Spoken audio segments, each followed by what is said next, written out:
Hello, Dharma friends. Wish you all happiness and peace. It is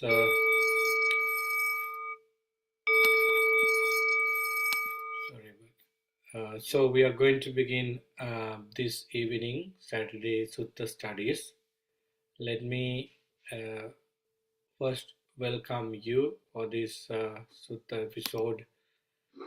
Uh, Despite many activities, with a short notice, you participated in the Sutta discussion today. So my humble appreciation is for you.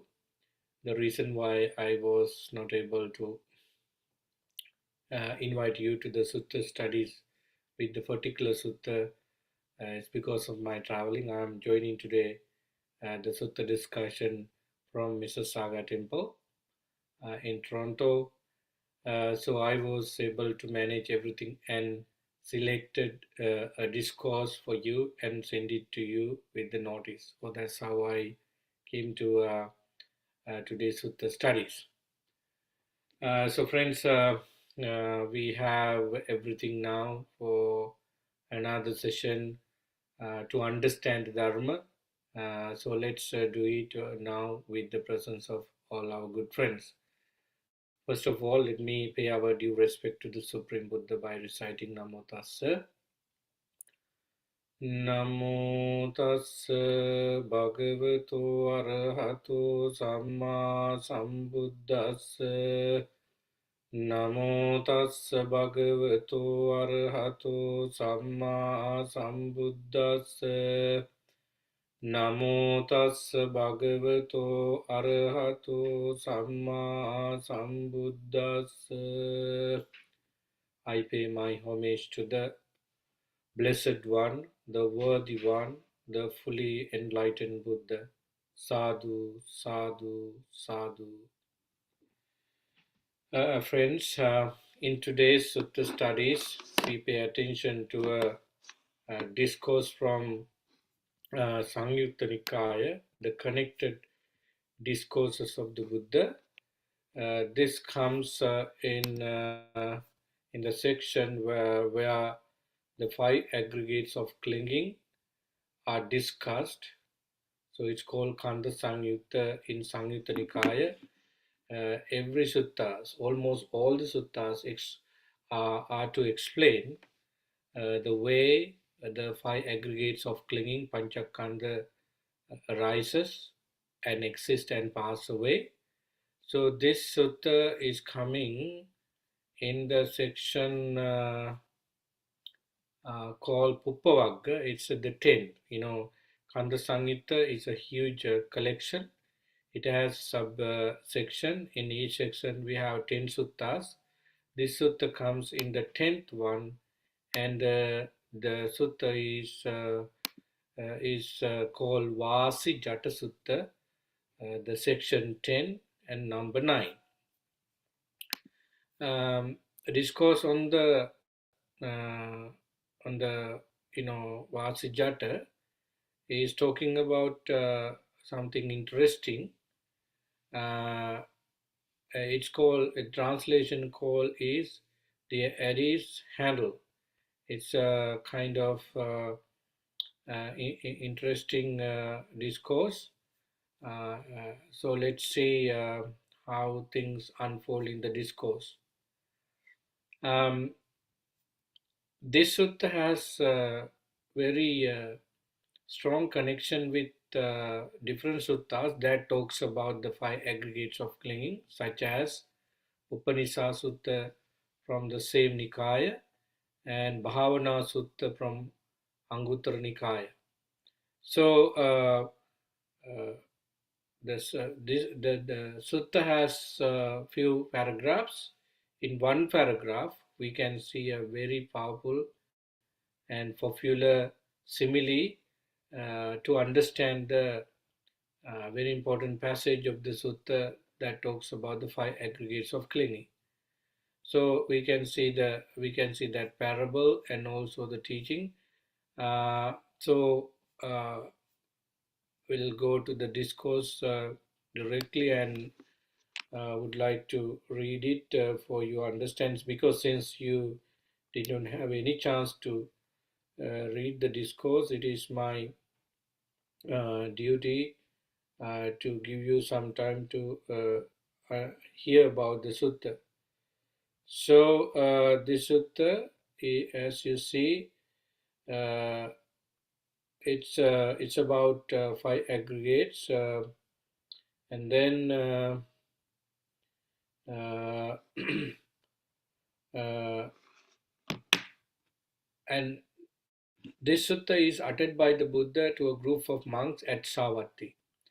At Savatthi, the Buddha said a number of bhikkhus, because I say that the destruction of the influxes asava is for one who knows and sees, not for one who knows not and sees not. This phrase is found in many deep discourses. In Pali it is said, Janatu ahang bhikkhave passato asavanam kayang vadami no ajanito no apassato. I do not talk about the deep teaching such as destruction of cankers, asavas, to those who already started dharma into a certain extent and absorb, they can absorb the deep teaching. Then only I go to tell them the destruction of craving. So the Buddha is very clear here that I do not speak about the destruction of cankers, destruction of defilement to some people who have not done preliminary activities of the Dhamma and Vinaya. So who are these people then who can absorb the Dhamma from the Buddha when he talk about the deep teaching? Friends, somebody who has completed the morality into a great extent, somebody who has that peaceful state of mind achieved through gradual practice, somebody who has unwavering confidence on the Buddha, Dhamma, and Sangha. These are the people actually who can listen to the deep teaching of the Buddha and absorb the Dhamma. Now, you guys want to think that the Dharma has different layers. People who basically come to feel it better when basic things are done. For example, uh, giving alms and arranging various type of ceremonies are very colorful, attractive. So they are making our mind peaceful because something about the Buddha we celebrate here, something about a lot of people can come and sit together, something like that. If you go to Asian countries where Buddhism is popularly celebrated, you see a lot of lights used for decoration, flags and things like that. So it takes a lot of time and energy to organize, but they are culturally jeered and not that much spiritually advanced. So these are some of the things that average people would like to see in the name of Buddhism, in the name of Buddhist teaching, in the name of practice. But those who have touched the very subtle layers of the Dhamma, either in Samadhi or Panya, they of course enjoy the Dharma when it is talk about deep teachings such as karma, the Four Noble Truths, Noble Eightfold Path, and so on. So even the Buddha followed that, uh, very popular principle in the society, that he started a deep Dhamma discussion with somebody who has done some activities on it. So that's why Buddha said, I usually explain the destruction of craving only for those who can do that. Otherwise, I'm just telling this to people, the normal dharma that is necessary, but I'm not talking about the destruction of craving. So, having said this, we see from the sutta, Buddha talks about Monks knowing what and seeing what does the destruction of influxes come about. So in order to destroy clinging or influxes or craving, what you need to know, what you need to see, it's very clear. If we want to end the cycle of suffering, in which area of the Dharma we have to pay attention. So Buddha said here, it is all about five aggregates, such is form, rupa, such its arising, the arising of rupa, and such its passing away, and the passing away of rupa. So the first one of the five aggregate is rupa kanda, the aggregate of form. And the first thing you want to do with the rupa, the first one is to see it as it is, and then arising and passing, two aspects of them should be known. Altogether three. Then the second aggregate is feeling, Vedana. So the first thing you need to do with the feeling is to know what exactly the feelings are. Then you see the arising of feeling and then the passing away of feeling. That's, that's the second one. And the third one, as you see, sanya, perception, and as before with the other two, you have to know what sanya is and how sanya arises and passes away. Fourth one is formation, mental formation. How mind gets to start is called formation. So then you have to see what exactly the mind and also the formation of it, and then arising of formation and passing away of formation, sankhara.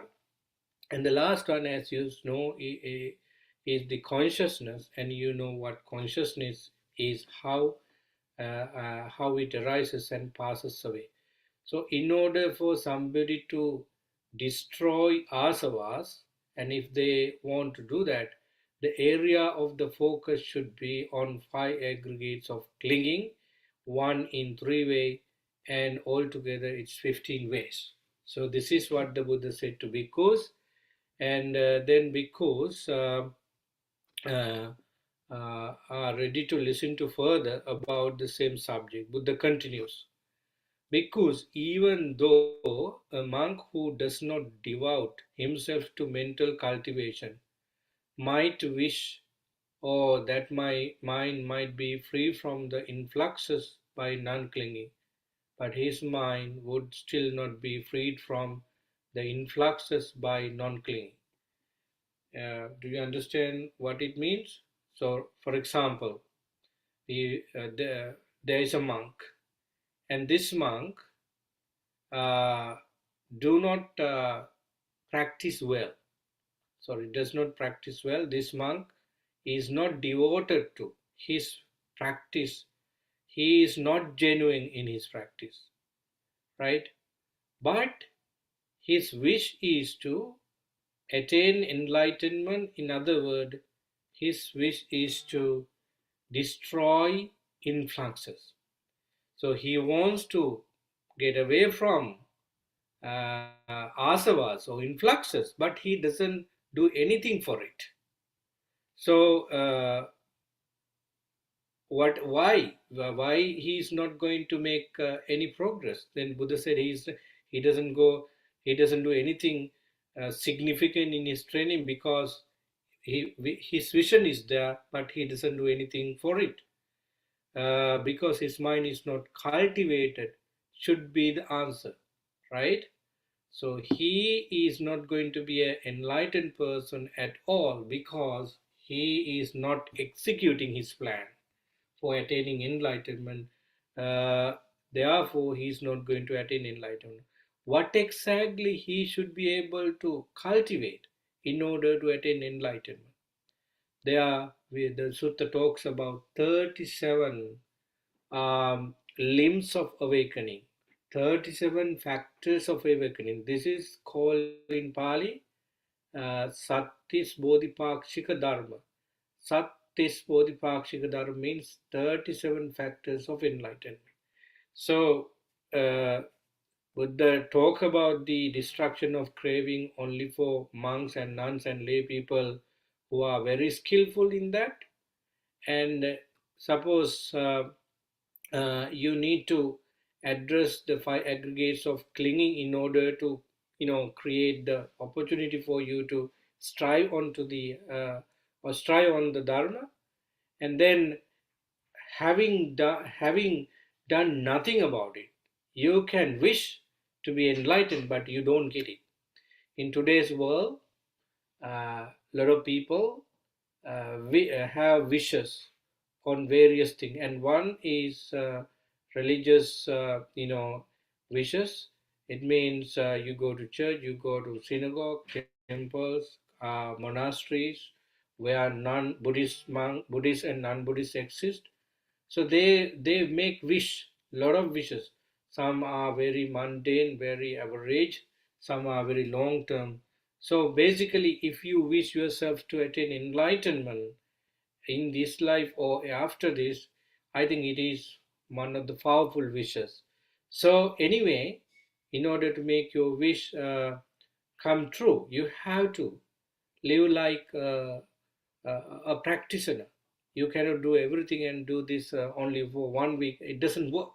So you have to be mindful about what you need to do in the training. So 37 factors of enlightenment are to be developed when you practice Dharma with intention. What are the 37 factors of enlightenment? First four is called four foundation of mindfulness, Satara Satipatthana. The other four is right effort, four type of effort. The other is four bases of success, Iddhipada. Then we see five spiritual faculties. There are five in that, and then five, you know, spiritual powers. Then we see the seven factors of enlightenment, and at last we have the noble eightfold path. So these are the 37 factors of enlightenment. So, however, you cannot get them as a result if you do not fuel your mind. If you do not make your mind ready for it, you are not going to make any progress. So these are the 37 factors of enlightenment. Now, I think the Dharma, the message the Buddha is giving to monks is clear. You are trying to attain you want to attain enlightenment, but you are not working hard for it. It means you don't get it. You don't embrace or taste the 37 factors of enlightenment there, because you are not there. So then we can see that the parable of chicken and the you know chicken and the baby chicken example parable. It is interesting to read because this has to be in our mind whenever it is needed, because it encourages us. Let me read you the parable. Suppose because suppose a hen has 8, 10, or 12 eggs that she has not properly sat on, not properly incubated, not properly brooded. So the parable is, there is a chicken, and then this chicken mother, laid 8 or 10 eggs for a week, let's say for a week, uh, but she has not sit on the eggs to allow the baby chicken to grow in, and at some point break through the egg. So what happened was, um, you know the chicken mother has not sit on the eggs. Therefore, we see from the sutta, the chicks are still incapable of breaking through their shells with the. So, since you have not given enough warmth and other things for the eggs, they are not going to make powerful. They are not going to make what do you call, active chicks who break the shell. So simply we do not expect chicken over there, because you are not you haven't done anything else in the beginning. Likewise, the Buddha said to monks, so you are a monk. Your designation is a bhikkhu or bhikkhuni or mendicant. So you should be able to follow the dhamma that is necessary for destruction of craving. Otherwise, these are the things you can do at home, and you are not going to make a huge progress in your practice. So, like the chicken, the chicken mother is sitting on the egg once a while and try her best to, but it was not good enough. It was not good enough. Therefore, monks, you should be mindful about practicing dharma. You should be mindful about putting right wisdom into application. So you have to work on certain things in order to make them sense about. So that is what it means. So we go further down on the sutta. Uh, the second parable is.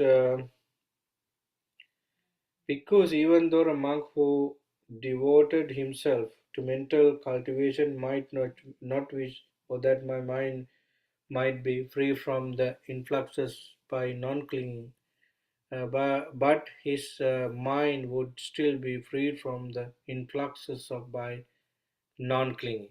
So now what we are talking about is, even though you suppose you are working so hard to make you an enlightened person. So there, even though you did not wish, now you wish, you work hard for it, even though you do not have wishes, you are going to make it, because the reason is because of cultivating in the four focuses of mindfulness, for a right effort, four bases of our, and all the 37 factors of enlightenment are developed. That's why you don't want to make a wish, because you have done enough thing. So it's like you go to exam after working so hard for it. Okay, so when you go there, you don't need to worry about what you about the content. You have covered everything, so that you are going there free mind. Likewise, when you practice dhamma, if you know what you are exactly doing, you can even tell that to others, not with conceit in mind, but with joyous feeling. So basically, that is what it means. So the same parable is twisted here. Parable of the hen properly incubating her eggs. This is how it says. Suppose because a hen has 10 or 12 eggs which she has properly set on, properly incubated, properly brooded, even though that hen may not wish, may my chicks might break the shell with their, pigs, with their hatch out safely, yet these chicks are still capable of breaking through the shells with the and so on. So, what exactly we see here, that you know so now you have a couple of eggs, and then you will take them and put it them between incubation. Then after some time, the chicks are capable enough to break through the shell. This is how the chicken, baby chicken, come out. Uh, so why it happens? Because the hen mother was sitting down on them and making things sure that she gave enough warmth for eggs. That because of the sitting on the eggs and enough incubation, enough warmth, that's why babies came out. This tells us this particular important factor. Unless you practice Dhamma on Sila, Samadhi, and Panya, you are not going to make any progress. Right? You have to work on that. You have to develop your wisdom and mind, and then other skills in the mind. Then only you are able to change your, uh, you know, change your uh, things and apply for, so that you can get the results. As I told you once, you can get good results within a couple of hours because it is so powerful. So, parable of the we see the parable of the carpenter of the sutta also. So unless he uses the double-sided show, and it is said that give me a second. Suppose because carpenter or carpenter's apprentice has a dish and its handle show the marks of his finger and thumb, he will not know that so much of the handle has worn away today, so much yesterday, and so much at their times. But he will know from what is worn away that has worn away. Even so, Bhikkhu, it is with a monk who devoted himself to mental cultivation, even though he has no acknowledge how much of the influences he have worn away, how much yesterday and how much other times he will know from what is wasted away, and that they have wasted away. So this is kind of interesting because basically with the parable of the uh, chicken mother, it is really interesting because Venerable Sona from the Buddha's time practiced walking meditation on the top of the place for a long time. In a kuti, near a kuti, he did that walking until uh, the feet of the Venerable Sona, hurt him, and it is kind of injuring because Venerable Sona wants to meditate and then attain enlightenment. He never wanted to waste time. So the authority is given. Basically, you know, Venerable Shona did his best, but it did not work. Then he thought that I should go away from this life and do something good in the name of generosity, and then I will be powerful with merit. So I postponed attaining enlightenment, and he, started doing so many things.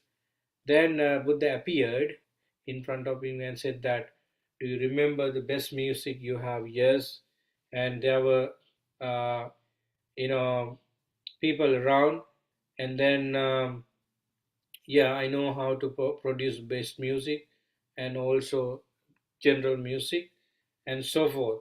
How do you get the best music when, if the veena or if the piano is too tight with the string, your one touch can make the instrument break because they are too tight, and there you cannot produce best music because the string are too tight.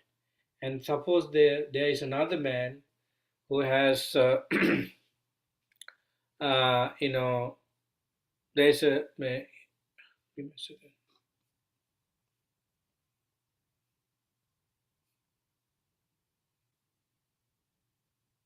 I lost my setup. Wait a second. All right, so Venerable Shona, that's the story. So the string, if we keep the string very loose, we cannot make the proper music out. So in order to produce the best music, you have to keep the string of the piano or violin or whatever musical instrument you use. You have to keep them in balance. Then only you can produce the best music. Likewise, Venerable Sona Buddha said, you have to practice Dharma with the balance, otherwise, it doesn't work. And then finding balance means you don't want to walk too much for meditation, just do it leisurely. And in terms of meditating, particularly sitting meditation, you don't want to do it over and over if you are in lay life, because you have so many other things to care of. And the Dharma we practice through such experiences may be taken in a simple way if we pay attention to other practices as well. So basically, Venerable Sona was advised by the Buddha in different ways, and Venerable Sona was able to attain the first stage of enlightenment. So here we see the very important emphasis is that, of course, you have a wish, but unless you work for it, your wish is going to be uh, only a thing, only a dream. So you have to work on the principles, and then you feel that I can attain peace and happiness. So that is how Vasijata Sutta is unfolded. It is a very relatively small discourse, but the fact we have in the sutta is interesting as before. And I wish may you all get into Dharma. Remember the parable of the chicken mother. She put layers around 8 10, and then she in the first parable she you know does did not sit on the eggs and give enough warmth and so on. He did not do that. uh, Therefore cannot expect chicken to come out. So what about if you provide all these things and practice enough, then it comes.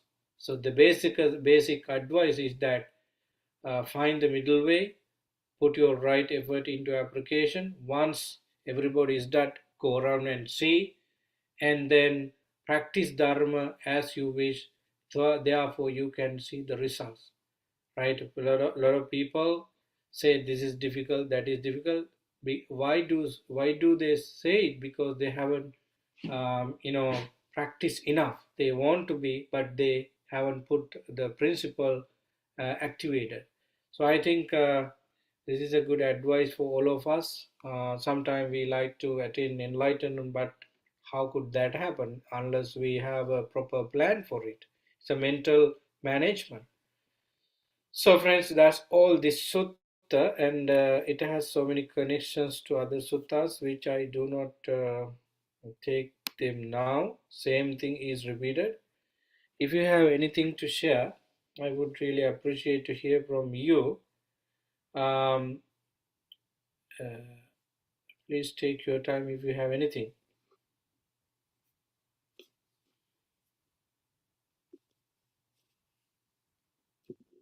This is good for people who, of course, rely on determination, only determination, and sometimes people have a lot of hopes. So when we go to you know different places, people say, okay, we have a lot of time in this life, and we'll attain enlightenment in the future. Future is uncertainty. So the Buddhist society usually rely on certain wishes. By doing this, I will be there. By doing that, I will attain this.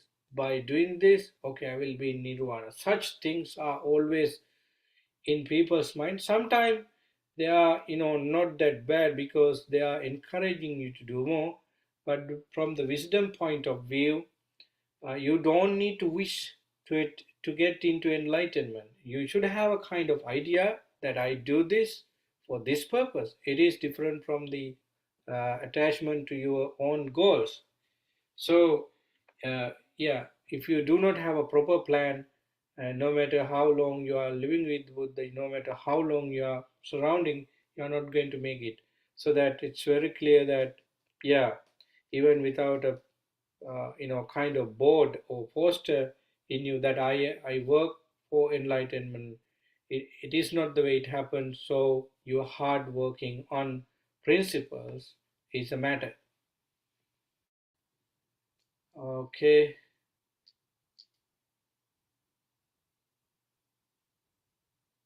Anything you want to add?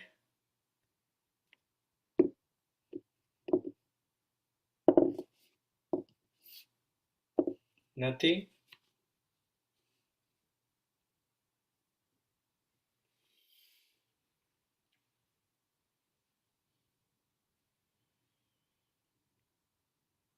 Okay. Hmm, in this sutta, we find the 37 factors of enlightenment. That is the thing we need to practice. So, um, I have asked these questions from many people in different platforms. Some answered correctly, some many people do not know. I know my community very much than the other communities. So I know that some people do not know what to do in the Dharma and Vinaya. They of course know that the Buddha has delivered certain things, but they are not doing it. They are not working to get it, right? They even do not know seven factors of enlightenment. So that's mean they have relied on certain principles for a long time, such as observing seal, offering flowers. That's all they have been doing. But what exactly the Buddha expects from us is to keep the 37 factors of enlightenment in mind and let them grow slowly, uh, so that you will be really understanding those concepts in the future. So that's what the Buddha wanted us. We have to be mindful, we have to be careful, and do everything right. So then you will be able to either practice four foundation of mindfulness, Satra Satipatthana, for right effort, four bases of powers, four then five senses, five aggregates, um, and then finally, what do you call, uh, you know, seven factors of enlightenment, and then so the noble eightfold path. So you do not want to take everything and do, but just find something you like most, something you can communicate with. So then only you are going to make a difference. Okay. So remember 37 factors of enlightenment, and that is the thing you and me, all of us should stand on. They are called real practice of the Dhamma. 37 factors of enlightenment. If you do not have any questions, I would end today's session because it's 8:40, and throughout the day uh, uh, I led people for a samatha and vipassana meditation. It has been a really wonderful session with so many nice questions, and the topic we put into discussion was another sutta that talks about the four foundation of mindfulness. So, therefore, I would end today's session just to allow myself to do very important things after this. And I wish may you stay healthy and peaceful, and may be able to cultivate your mind on the Dharma. Remember the parable of the chicken. If you want to get the small chicken out of it, you have to incubate it, you have to give enough uh, warmth and so on, and then you will get. It's not easy though, but it is possible and probable. So remember the path to nirvana. And finally, I wish may you all attain nirvana soon, and may you therefore end the suffering cycle of suffering, and stay healthy and peaceful with such experiences. With that in mind, I'm going to end today's session. Sadhu, sadhu, sadhu.